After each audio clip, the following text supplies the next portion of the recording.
सच अब आपके साथ। नमस्कार, आप देख रहे हैं एमडीपी तेज न्यूज। एमडीपी तेज न्यूज में आपका स्वागत है। क्या सच में कोई भी घटना हुई और उससे पहले किसी ने उसकी भविष्यवाणी कर दी? ठीक वैसा ही जैसा कि बाबा वेंगा की भविष्यवाणी से जितनी भी भविष्यवाणी उसने की वो सारे के सारे क्या सच हो गए? 1 साल पहले जिस बच्ची ने लिखी थी कहानी वो सच हो गई। वायनाड भूस्खलन में 300 से ज्यादा मौतें हुई और 200 लापता। मरने वालों की संख्या 300 के पार हो चुकी है। 200 लोग अभी भी लापता है। कई स्लैब्स और राजनेताओं ने वायनाड भूस्खलन पीड़ितों के लिए बनाए रिलीफ फंड में बहुत ज्यादा बढ़ चढ़ कर योगदान दे रहे हैं। वायनाड में पहाड़ी के पास पहाड़ी इलाकों में भूस्खलन के बाद मरने वालों की संख्या तकरीबन 300 के पार हो चुकी है। वहीं 200 से ज्यादा लोग घायल भी हुए। रेस्क्यू ऑपरेशन में जुटी भारतीय सेना ने तकरीबन 1000 लोगों को बचाया भी है।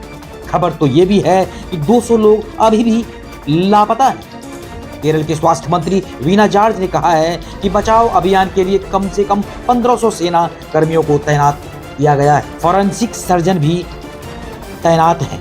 पीटीआई की रिपोर्ट के मुताबिक सेना ने मानवीय सहायता और आपदा राहत यानी कि HADR के साथ कोऑर्डिनेशंस के लिए कोझिकोड में एक कमांड और कंट्रोल सेंटर सेटअप किया गया है। खबर यह है कि सेना ने वायनाड में बेली ब्रिज का निर्माण भी पूरा कर लिया है। पुल के जरिए भूस्खलन वाली जगह पर अर्थ मूवर्स समेत भारी वाहनों आ जा सकेंगे। स्वास्थ्य मंत्री ने कहा कि हजारों लोग राहत शिविरों में हैं और मेंटल ट्रामा में हैं। जी हाँ, इंडिया टुडे की रिपोर्ट के मुताबिक कई स्लैब्स और राजनेताओं ने वायनाड भूस्खलन पीड़ितों के लिए बनाए रिलीफ फंड में योगदान भी दिया। मलयालम एक्टर फहद फासिल, उनकी पत्नी और एक्ट्रेस नाजरिया नाजिम और उनकी प्रोडक्शंस कंपनी ने केरल के मुख्यमंत्री राहत कोष में तकरीबन 25 लाख रुपए डोनेट किए। मलयालम सुपरस्टार की बात करें तो मम्मूटी ने केरल के मंत्री पी राजीव को 20 लाख रुपए का चेक सौंपा है। अब जानते हैं कि उस बच्ची की कहानी क्यों सच हुई और क्या थी उस बच्ची की कहानी। आइए जानते हैं। इस बीच चूरलमाला शहर में वेल्लार माला के सरकारी स्कूल में पढ़ने वाली एक छात्रा की स्कूल पत्रिका में लिखी कहानी की चर्चा बड़ी तेजी से हो रही है। बच्ची ने पिछले साल एक लड़की की कहानी लिखी थी जो झरने में डूब जाती है और फिर एक चिड़िया बनकर वापस आती है। वो अपने गांव के लोगों को पानी के पास जाने के खतरे को लेकर चेतावनी देती है और कहती है कि बच्चों गांव से भाग जाओ, आगे खतरा है।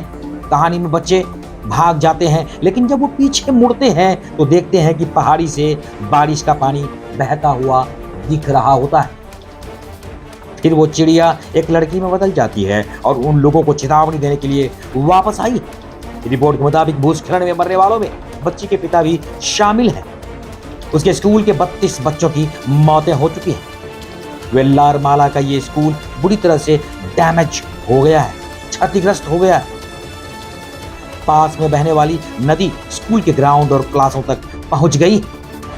बता दें, वायनाड में 30 जुलाई को भारी बारिश के बाद एक 3 भूस्खलन हुए थे। भूस्खलन की वजह जिले के मुंडक्कई, चूरलमाला, अट्टामाला और नूलपुझा गांव में सबसे ज्यादा प्रभावित हुए। भारतीय मौसम विभाग ने अगले कुछ दिनों में वायनाड और कई अन्य जिलों में भारी बारिश की और भविष्यवाणी भी की है।